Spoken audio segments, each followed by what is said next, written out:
Hey everybody, it's Brandon with OG Marketing. I'm here with Pat. He got his business partner, Luke, and I'm gonna start it off with, you get into these deals, where do you get the money from? All the questions you can ask. I'll tell you, I started and I had absolutely no money. Absolutely below zero, 53 years old, struggling with a health issue that has thrown my finances into absolute chaos. Found myself in a construction company, always wanted to become a real estate investor. In college, got one of those courses. It was all cassette tapes, maybe a video. I read a couple of things. It didn't make any sense. You had to go down to the county and all that. And when I would talk to people at that time, anybody I'd asked who had flipped a house was usually like somebody like a facilities manager that seemed to know everything about contracting and would do it on the side and make 10 grand a house. Well, in the early 90s, 10 grand was a lot of money, but when you're feeding a family and working around the clock to go and do all this extra work for 10 grand, that seemed really hard to give up that time. So I just never got into it. And I followed sheriff sales. I watched things. I've had plenty of chances to have just jumped in and I never did. And then I found this house and a friend of mine who had invested in another person, I don't know how the conversation, but he said he would buy it, and he wrote out a check and paid cash for this house. He believed in me and he gave me that break. I didn't ask him. I don't know how it came about. I asked him that, but I didn't. It's not the conversation that got me into him investing with me didn't start with, will you buy me a house? It started along the way and it ended there. And that was the first house. After that, then you're in the game. You just gotta, with no money, you wanna buy a house 100% down? Really the only way to do that is find a hard money lender and find a family member or friend who's gonna back the rest of the money. It's not gonna be somebody you meet online. Yeah. Not gonna happen. Wouldn't you say, Brandon? Yeah, I agree. You've bought houses. Is there a lender that lends the extra 20%? They don't exist, do they? Nope. You tell me, Brandon. And so I appreciate that answer. How long have you been working with Luke and how did this relationship come about? Luke's actually a good friend of all my children, honestly. My oldest son the most, and then all of them beyond that. He grew up close to me, within walking distance, and he came back from college, and he's bilingual, and he started working for uncle of his, running a drywall crews after college, and he really wanted to get into construction, into running his own company, and he's always had a lot of ambition. You see the people you want to work with. And so he'd worked for me at periods in his life. I had an appliance installation business. The customers loved him. No complaints. He's a hard worker. I look for people I don't have to manage. He did everything. What do I care? He did a great job. He came back. He's telling my son about a business, a little drywall job. And my son is not a drywaller. I love drywalling. Back when I still could do it. It's a very enjoyable thing. It was the first trade I taught myself. And so I said, I'll come help you. So we went out and did it, and that was the birth of our business.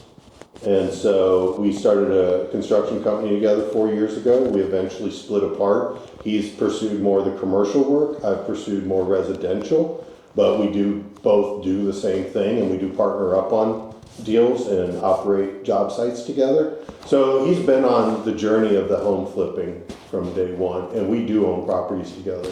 Him and I bought our first property together last fall. Nice. So, Luke, where'd you get the money to buy your first house? There's a ton of different avenues. The first house that I did, a friend of mine actually is a hard money lending business, and so he kind of gave me the little bit of leniency that I needed to. Everything on paper probably wasn't perfect, but since he knew me personally, he was willing to loan.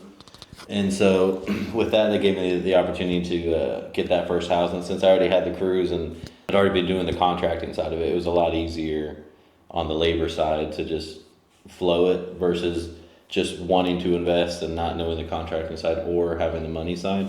So it was kind of those things where I already had one part of it taken care of. I just needed the other part, and he was willing to come in and make that happen for me. Nice. And so my first one was over there in Cincinnati as well, but over on Overlook. and it was a duplex that we turned into a 5-bedroom, 4-bathroom. So Value add. So yeah. That's where you make your money. So, like he said, I got into contracting. Actually, when I graduated college, what I originally wanted to do was not construction, but I got into it because it was the height of COVID and nothing else was going on, really, except construction was one of the things that didn't slow down during the pandemic. And so that's kind of, he said I was working for a drywall company, and then he didn't really want to grow. And so it was kind of one of those things where I was starting a family and I needed to make more money. And so I was like, well, I can see the potential of everything that he's getting into. And he just did drywall and paint. And I'm like, well, we know bricklayers, we know roofers, we know siding guys. Why don't we just put them all together and just general contracting? So that's kind of where it just kind of snowballed into one thing after another. nice. Yeah. Actually, the first thing we took on was siding. Luke found a couple of siding crews, went and got with a track builder, did some work, got our feet wet, started running from there. And it was definitely one of those things of trial and error. We worked for a couple of people that didn't work out very good. And as you're growing, you start to recognize who to work for, who not to work for. And then you still fall into those traps sometimes. But it's being able to identify them quicker, get out of them quicker, so you're not taking as many losses. We learned the hard way on a lot of things. But then, like I said, as you stick with it, other breaks come in to where as long as you do your part, everything else starts to fall into place. So It's good information.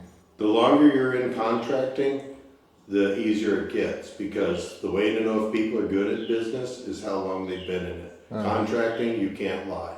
If you're around 5 years, you know what you're doing. If you're not around a year from now, so getting your feet in the door is hard until you've proven you're going to be around. Because one of the things I hate to see is when you see a job site shut down, the chances of it starting back up economically and whoever invested their money in there, getting it back decreases immensely.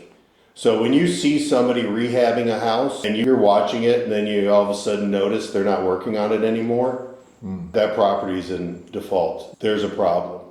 So I hate to see that. So if I can give any advice that keeps people from losing money in real estate, I would like them to get it. Because once a project shuts down, so if you're in construction and you show people that you can start and finish a project, and we like to say, wrap it up with a bow and I can hand it over, that's all contractors are expected to do. Somebody hires you, they want you to get it started, get it done, and hand it over so they can pay you and move on. And people, once you start seeing jobs drift, then that's when money starts really becoming an issue.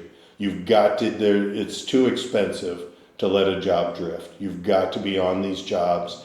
We did deal with a lot of out-of-town investors, and you can do what you want. If you want to invest out of town, it scares me. I'm not saying I'm not going to do it someday, but I want to, if I drive by a house and I see something's a little odd, I can have my contractor check it out. If I'm not there and I don't have eyes I trust, that seems scary to me. I'll take a lot of risks, but I want to have some idea of I can pull things back. But if throwing money, the horror stories I don't know why we always get called after they've already been fleeced. And then they're talking, well, the contractor took, well, you aren't here. Did you ever meet the person? Rehabbed houses for people I've never met. It is the worst phone calls in the world when they want you to walk around and say, what room are you in? Why is that closet door like that? Well, if you'd walk this house once in a while, I wouldn't have to waste my time with these calls. They get a horrible result because nobody wants to work with them. Wouldn't you say, Luke? it makes it impossible to manage and communicate because they're not there to see things in real time. And anyone that knows the house is different sunlight, hits something different, it sees it differently.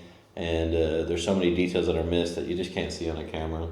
There's a reason why people use cameras to take pictures of themselves, because you don't see all the details. So it's the same with construction. If you're not there in person, being able to walk it and look at the details, you're going to miss the things. And then especially if they're planning to Airbnb or rent it out, those are the details that when somebody's living in there, then you start getting reviews. This was missed, this was poorly done, and this and that and the other. And then it just tarnishes your name as that owner. And so if it gets out there enough, then people aren't going to want to rent from you. They're not going to want to Airbnb it. So it's just one of those things where it's like your quality follows you, and it's important to manage that. And if you can't control that outcome, then it, like you said, it's really risky, and the risk to reward kind of needs to be figured out. Right. It's like anyone can do whatever they want, but you're adding a lot more potential issues by doing it that way than if you were to just do it somewhere in your local area, being able to manage it properly. Or if you do it out of state, having a person there that it truly is working there for your best interest, and not like a general contractor is great and you bridge the gap between subs and the owner. But at the same time, our interest is for the customer, but also we need to get the house done and move on, or the project done and move on. And so we're doing the best we can by communicating through photos and stuff. But unless we have that same vision or a partner of that, it's impossible to be like, I'm doing exactly how you want it to be done. Exactly. On that, they need to have the person on site, but they have to have the authority to make a decision. When you're on site and you're all looking at it and they don't have the authority to say, change that paint color, move that wall, do this, do that, everything stops. Mm-hmm. You've got, when I'm on site and I'm running a project, and if the owner isn't there to say move forward, then I'm moving forward. And that's not my problem. And the owners I work with know that. I'm not going to wait for you to tell me something. You can answer me or you can find out after it's done, but this train's leaving the station. Mm-hmm. The authority's not on the job site. Am I not wrong, Luke? It's impossible to say. It's just incredibly difficult. Not impossible, but it's incredibly difficult to manage. Not impossible, Yeah. but as a qualified contractor who wants to get the job done, that person will quickly stop taking your work because he now, or they slow down. Yeah. It's a numbers, it's a time game. You can't do this on a Saturday if all your contractors work. I was talking to my concrete person the other day, and Luke does more commercial than me, and she says, I don't do concrete on the weekends. And I said, why is that? She goes, well, concrete's more expensive, equipment's more expensive. Why? I'm not getting paid more to pour it on a Saturday than a Thursday. The still a driveway. And I'm like, that's why I hire contractors who know how to run their business. Don't go chase the dollars. If somebody says they want it on a Saturday, go, absolutely, but there's going to be a 30% premium. Don't let them bully you. Run your business smart. Make your decisions, run your business so you know how it works, how you make money. Offer your service to me. I'm going to hire you because you're quality, and I'm not going to have to worry about you all day. Is that not true, Luke? Going back to what you were saying about the management part and hiring the person that knows, is me as a contractor, there's some jobs that I won't even take an hour away because I know I can't provide the quality that it needs to be, or that I feel uncomfortable that I won't be able to ensure that the quality needs to be that what I want it to be.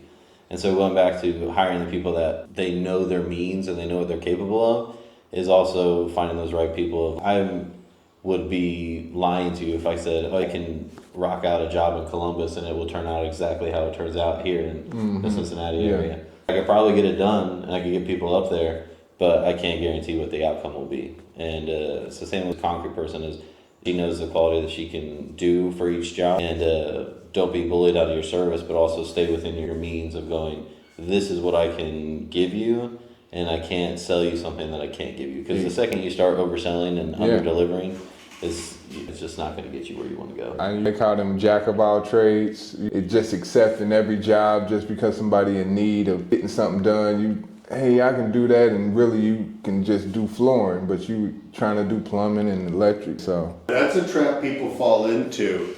When they buy a house and they want to get it done, and so they hire somebody, Craigslist, Facebook, whatever, they're always going to say they can do everything.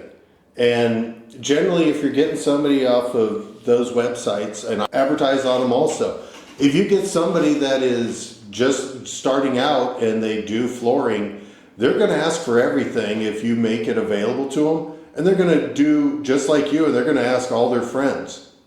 There's no consistency there.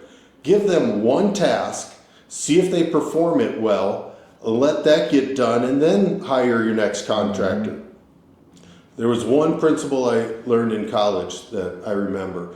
In business, you always have the option to do nothing. So you got to get your job started. You got to get every task done. You can either do one task, all tasks, or none of the tasks. I try to go with one on a situation like that, get them in, get them started, then go to the next task. If I line everything up for the next 7 steps and they're no good on the first step, I've wasted the energy on the next 6. Correct. This is for hiring a new contractor I'm trying to develop a relationship with. I'm not going to overwhelm them with giving them a house if I hired them to do siding.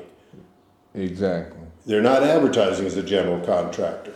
They're advertising as a siding guy. Why would I expect them to be a licensed plumber? No one. But they'll take the work.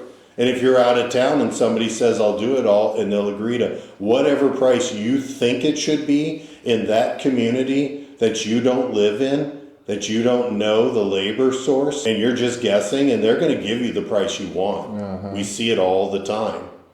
I wouldn't feel confident. Again, that would scare me. That is, hiring out, you just don't know. That's hiring new people. And when you jump to a town, you're hiring everybody new. So again, I appreciate the feedback and everything on this. We'll keep y'all tuned and keep y'all updated. OG Marketing. Thank you, Brandon.